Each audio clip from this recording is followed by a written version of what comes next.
des techniques qui viennent en fait de l'imprimerie, puisque pour réaliser des frises sur l'aile des assiettes par exemple, on reprend, c'est un peu du décalcomanie, mais c'est de l'estampage plutôt, hein.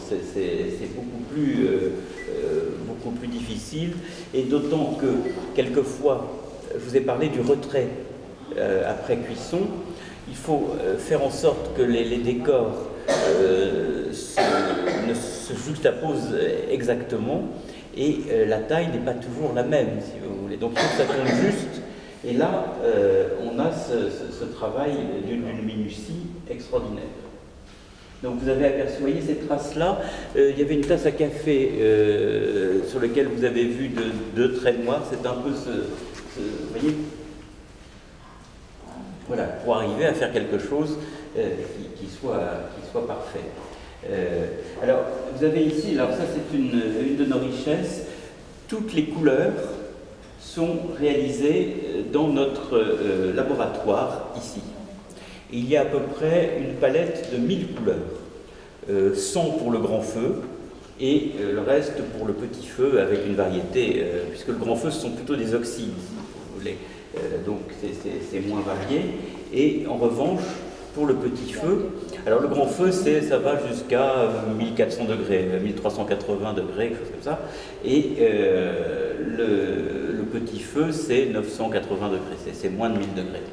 Voilà, et puis plus on cuit, plus il y a de cuisson, plus on baisse la cuisson, et jusqu'à ce qu'on aille jusqu'à l'or, où l'or se cuit à de moins haute température et ressort noir. Mais on va arriver à l'or tout à l'heure. Alors ici vous avez donc, vous voyez un peu le travail, là, je pense que les images sont beaucoup plus parlantes que ce que je peux raconter. Mais vous avez ce bleu, vous en avez ici, vous voyez, les fameux bleus de sèvres. Alors on peut parler des bleus de sèvre, puisque, vous voyez, c'est toujours le même cobalt, mais traité de manière différente.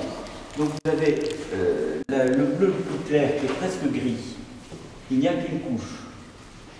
Après vous avez un bleu classique, uni, et là il y a 3 couches. Ensuite vous avez un bleu nuagé, vous voyez, alors qui est réalisé avec ce genre de pinceau que vous apercevez, et qui est avec du poil de putois, donc on appelle ça le putoisage.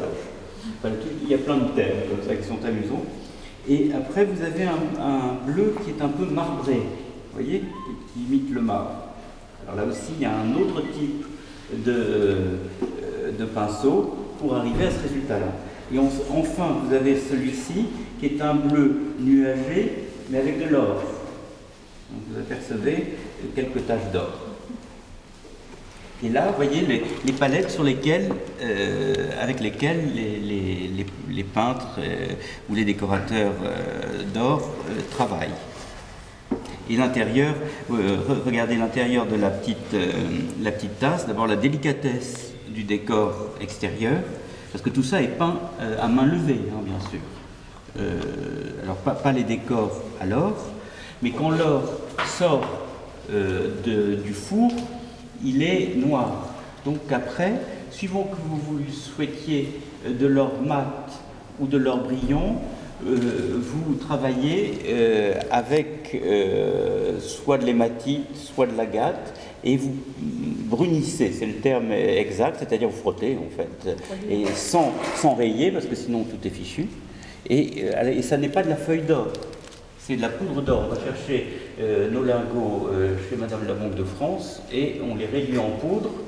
Et c'est de l'or à 24 carats, il n'y a pas mieux. Vous voulez, quand je vous parlais de bijoux, ne serait-ce qu'avec l'or qui est utilisé, c'est vrai.